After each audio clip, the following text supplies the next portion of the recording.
Good morning mga ka-farming.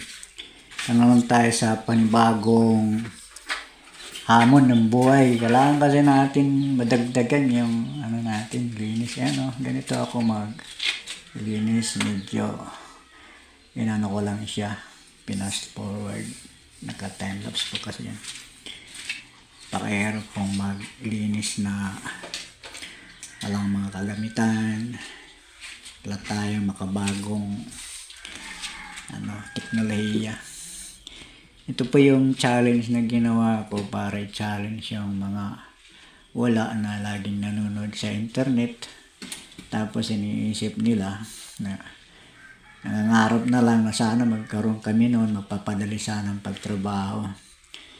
Pero dahil doon, ang dami tuloy na tinatamad kasi wala naman. Kaya ito, encourage ko na kahit yung dating pamamaraan, makakalinis din naman tayo. Sipag lang. Ito ay encouragement ko sa lahat na ituloy lang po natin kahit wala tayo sa makabagong pamamaraan. Kung sasabayan pa rin natin ng sipag, may magagawa rin naman. Maraming salamat po.